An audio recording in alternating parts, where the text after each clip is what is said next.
10. decembra sa v zasadačke Mestského úradu konalo 30. riadne zasadnutie Mestského zastupiteľstva.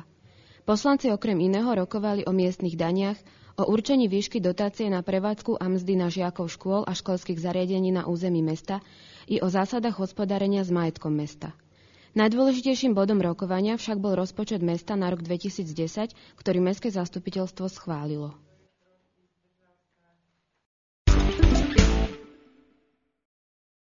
Tento rok sa konali v našom meste tradičné vianočné trhy.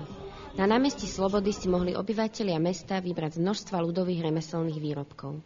Vedľa seba stáli stánky s krajkami, keramikou, drevenými výrobkami či výrobky najmladších remeselníkov detí. Nechybali ani tradičné vianočné dobroty. Námestím sa niesla vôňa kapustnice a na zahriate bola pripravená medovina či varené vínko. Ja som teprve miela jedno. Co je najlepší, ty povieš? Všetko. A čo vy budete mať na štedrý večer doma? Veľkú šniclu. Kapra, nie? Tak u nás. Hrybovú polievku mliekovú. Kapustnicu, rybu, šalát. Tak, jak je tu zaužívané. Mnohých potešila možnosť kúpiť si priamo na trhu vianočného kapra. Pracovníci lesotrhu pripravili pre občanov predaj čečiny a vianočných stromčekov. V piatok 11. decembra sa o zábavu postaralo množstvo účinkujúcich. Okrem detí zo základnej školy Starej Turej a základnej umeleckej školy sa predstavila aj dýchová hudba Domu kultúry Javorina. Neskôr zazneli koledy a spevy v podaní staroturianskych cirkví. Druhý deň vianočných trhov sa niesol znamení zabíjačky. Majster Mesiar predvedol svoje umenie a prítomní si mohli pochutnať na pripravených dobrotách. Pravú zabíjačkovú náladu vyčarila hrou a spevom ľudová hudba Javorinka. Toto podujatie sa opäť stalo príjemným spestrením predvianočného času.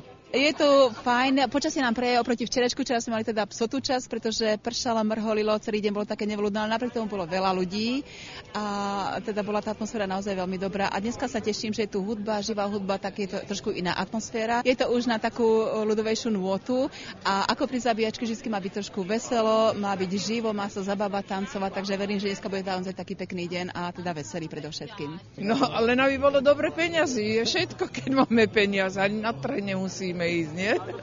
A teraz sa nám schladilo, no ale však to je dobré, lebo čakáme na to, už aby bola aj zima. Mne sa tu páči všetko, ja som s Lukáškom chodila s mojim bratom a jemu sa páčia najviac ryby a škoda, že sú tu už tie ovečky není, tie sa mu veľmi páčili.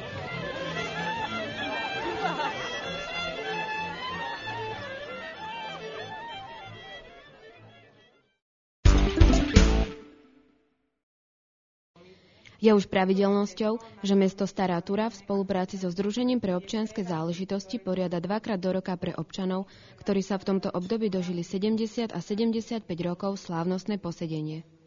V druhom polroku tento deň pripadol na 15. decembra, kedy sa 30 jubilantov stretlo v zasadačke Mestského úradu.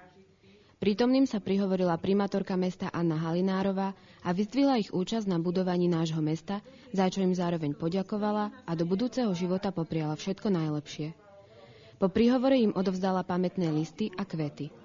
Potom pri neformálnom posedení s občerstvením ich oboznámila s aktuálnymi otázkami týkajúcimi sa rozvoju nášho mesta a zároveň odpovedala na ich otázky.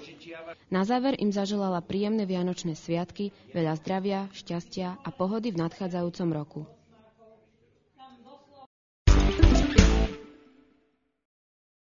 Vážení spoluobčania, je tu čas vianočný, túžobne očakávaný všetkými.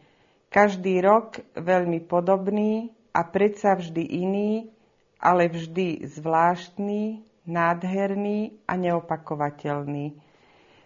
Atmosféru Vianoc žiadna iná nenahradí.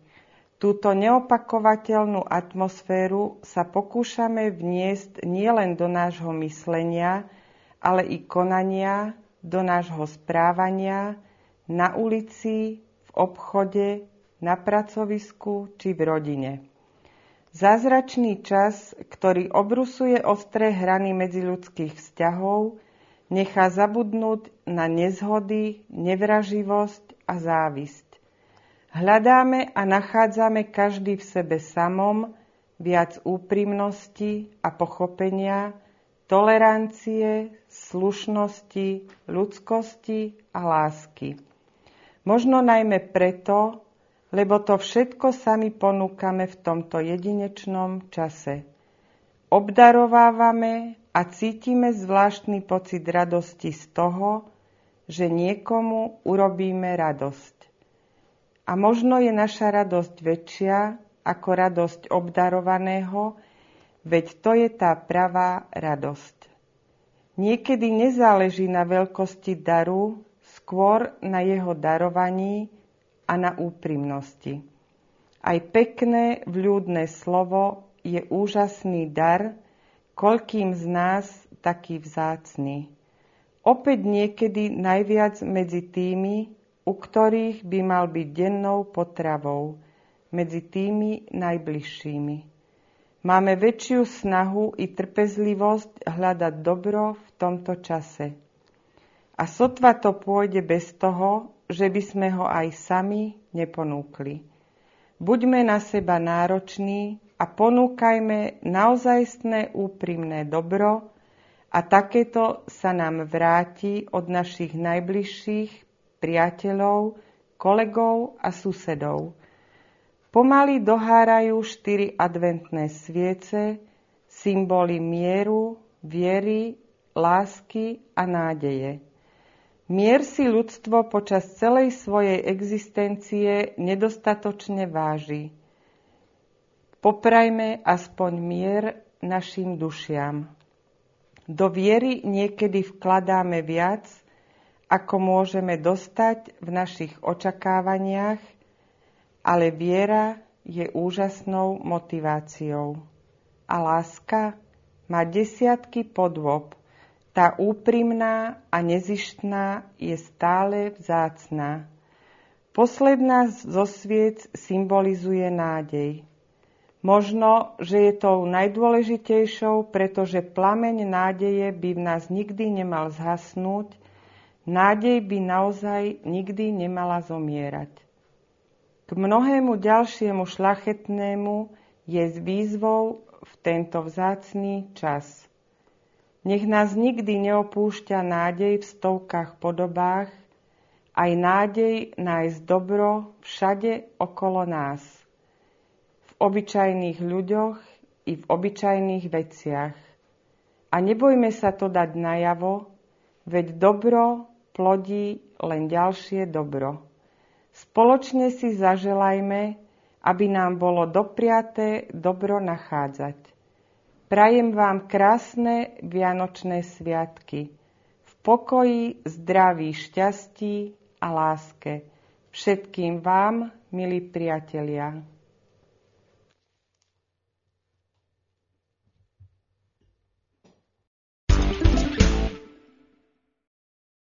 Hej, neteče, ešte len začína. Utopil sa šuhoj, zmodlíme